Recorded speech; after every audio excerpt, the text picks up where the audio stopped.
اللہ انسان کو وہاں سے نوازتا ہے جہاں سے اسے توقع بھی نہیں ہوتی۔ اللہ کی بانٹ آدھی بانٹ نہیں ہے۔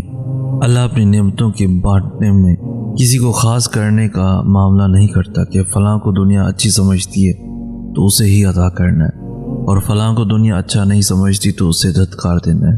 اللہ بس نیتیں دیکھتا ہے۔ اللہ بس یہ دیکھتا ہے کہ کس کے دل میں اللہ کے لیے محبت ہے اور کون اس چیز کو پانے کی زیادہ شدت رکھتا ہے جو وہ اللہ سے مانگ رہا ہے۔ وہ بس خلوص دیکھتا ہے کہ کون اس کا اتنا خوف اپنے دل میں رکھتا ہے کہ اپنی چاہت کو پانے کی خاطر وہ ذرائع موجود ہونے کے باوجود بھی کوئی غلط راہ اختیار نہیں کرتا۔ وہ بس طلب دیکھتا ہے کہ کون اس کے انعام کی طلب رکھتا ہے اور پھر اس طلب کی خاطر صبر کرتا ہے۔ یہی سب دیکھ کر اللہ فیصلہ کرتا ہے کہ کس کو کیا کب اور کتنا دینا ہے۔ اور جو انسان اللہ کی اس آزمائش پر پورا اتر جاتا ہے وہ بے پناہ غموں اور تکلیفوں کے بعد بھی اللہ سے مانگنا نہیں چھوڑتا، تو پھر اللہ اسے غیب سے عطا کرتا ہے، پھر اللہ دیتا ہے۔ اور یاد رکھیں کہ جب اللہ دینے پر آتا ہے تو اتنا دیتا ہے کہ انسان کا دامن تنگ پڑ جاتا ہے، لیکن اللہ کی نعمتوں کی روانی نہیں رکتی۔ اور جیسے قرآن پاک میں کہا گیا ہے، اور اللہ جس کو چاہتا ہے بے حساب دیتا ہے۔ ہمیں بس اللہ سے اپنی عرضیاں طلب کرنی آنی چاہیے۔ ہمیں اللہ سے اپنی بات منوانے کا سلیقہ آنا چاہیے۔ ہم اکثر کہتے ہیں کہ دعائیں جیسے بھی مانگی جائیں قبول ہوتی ہیں، اور یہ سچ بھی ہے، لیکن اگر آپ دعائیں کرنے میں تھوڑی سی محنت کریں گے تو اللہ آپ سے زیادہ خوش ہوگا۔ ہاتھ پھیلا کر مانگنے والے اور ہاتھ نہ پھیلا کر مانگنے والے میں کچھ تو فرق ہوتا ہے۔ آپ کا عمل ہی آپ کی شدت کو بیان کرتا ہے، اور جب آپ نماز پڑھ کر ہاتھوں کو اٹھا کر اللہ سے دعا مانگتے ہیں تو آپ یہ ظاہر کرتے ہیں کہ آپ نے اس رب کو اپنا بادشاہ مان لیا ہے اور اپنی ہار تسلیم کر لی ہے۔ ظاہر ہے کسی بھی ایرے کے آگے تھوڑی نہ ہاتھ پھیلائے جاتے ہیں، ہاتھ تو صرف اس کے سامنے پھیلائے جاتے ہیں جس پر مان ہوتا ہے۔ اور جب اللہ کو پتہ ہوتا ہے کہ آپ مان کے ساتھ آئے ہیں تو وہ اس مان کا بھرم کبھی نہیں ٹوٹنے دیتا۔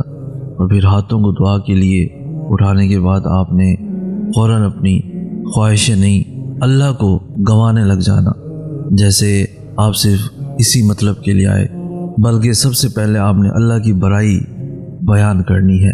اور اللہ کی برائی بیان کرنے کے لیے سب سے خوبصورت سورہ کون سی ہے؟ سورہ فاتح۔ سورہ فاتح ہی ہمیں دعاؤں کے آداب سکھاتی ہے، کیونکہ سورہ فاتح اپنے آپ میں ہی سب سے بڑی دعا ہے۔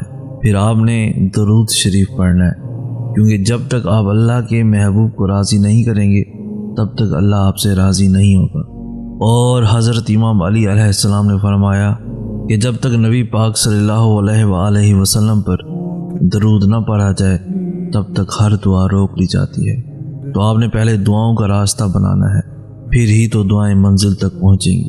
اور پھر جو دل چاہے مانگے، بے پناہ مانگے، بے انتہا مانگے، اور انشاءاللہ اللہ ضرور قبول کرے گا۔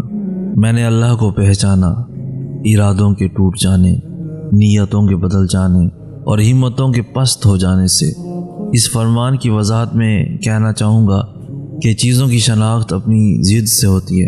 ہماری کوشش، ہمارا ارادہ اور ہماری ہمت ہمارا بھرم ہوتے ہیں، مگر اس بھرم کا ٹوٹنا ہمیں یہ احساس دلاتا ہے کہ کوئی ہے جو ہم پر برتری رکھتا ہے اور ہمارے ارادے اور نیت کو بدل سکتا ہے اور ہماری ہمت کو پست کر سکتا ہے۔ کوئی ہے جو ہمیں ہم سے بھی زیادہ چاہتا ہے، کوئی ہے جو ہماری زندگی کے آنے والے کل کو نظر میں رکھتا ہے اور اس میں بھلائی پیدا کرنے کی تدبیریں کرتا رہتا ہے، اور یقیناً وہ اللہ ہی ہے۔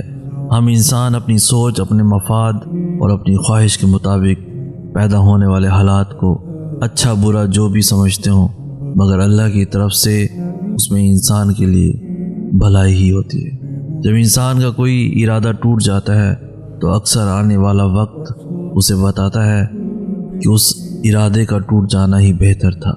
نیت کا بدل جانا یا کسی کام سے روک دیا جانا انسان کو یہ احساس دیتا ہے کہ اللہ ہے، اگرچہ کہ اس فرمان کی کیفیت ہر خاص و عام کے لیے ہے، مگر اس کا درست اطلاق صرف ان لوگوں پر ہوتا ہے جو اللہ کی پہچان کی جستجو کرتے ہیں اور اپنا آپ اس کے روبرو پیش کرتے ہیں۔ اللہ ہی دو جہانوں کا بادشاہ ہے اور اللہ ہی ہمیں وہ دے سکتا ہے جو ہمیں چاہیے۔ ہم انسان تو بے بس ہیں، ہم چاہ کر بھی وہ حاصل نہیں کر سکتے جو ہم چاہتے ہیں۔ ہمارے ہاتھ میں بس کوشش کرنا ہے اور اس کوشش کے ساتھ ساتھ دعا کرنا ہے۔ اس کے علاوہ ہمارے ہاتھ میں کچھ نہیں ہے۔ نتائج صرف اور صرف اللہ کے اختیار میں۔ وہ چاہے گا تو ہی ملے گا، وہ کن فرمائے گا تو ہی فیکون سے معجزہ بنے گا، اور اگر اللہ نہ چاہے تو کوئی کچھ نہیں کر سکتا۔ اللہ نہ چاہے تو کوئی بھی آپ کی مدد بھی نہیں کر سکتا۔ اللہ نہ چاہے تو کوئی بھی آپ کے لیے وسیلہ نہیں بن سکتا۔ انسان ہماری مدد نہیں کر سکتے، اور اس میں انسانوں کا بھی کوئی قصور نہیں ہے، کیونکہ ہم ہیں ہی کمزور۔ آپ خود سوچیں، آپ کب تک کسی انسان کی مدد کر سکتے ہیں؟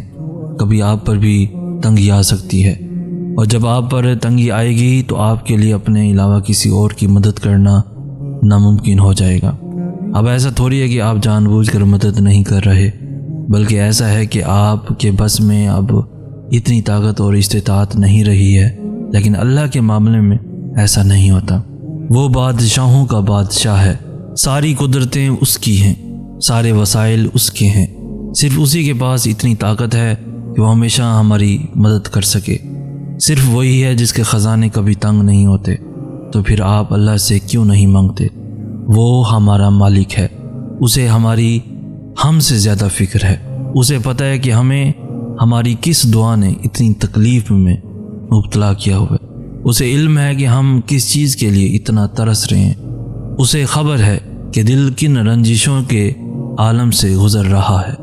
یقین کریں اسے سب پتہ ہے، اور اگر یہ سب پتہ ہونے کے باوجود بھی وہ ہماری کہانی کا ایک حصہ ادھورا رکھے ہوتا ہے تو اس میں بھی ہماری ہی کوئی بہتری ہے۔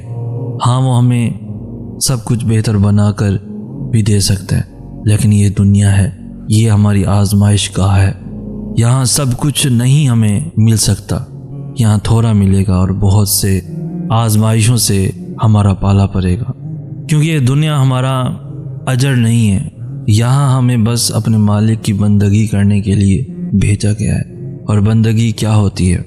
بندگی سر کو جھکا لینا کہتے ہیں۔ بندگی مالک کے سامنے اکڑ جانا نہیں ہے، بندگی تو مالک کے سامنے جھک جانا ہے۔ بندگی تو مالک کے ہر حکم کو اپنی ہر دعا سے اول رکھنا ہے۔ بندگی اطاعت ہے کہ مالک نے جو فرما دیا سو فرما دیا، اب دوسرا کوئی سوال نہیں، دوسرا کوئی شک نہیں۔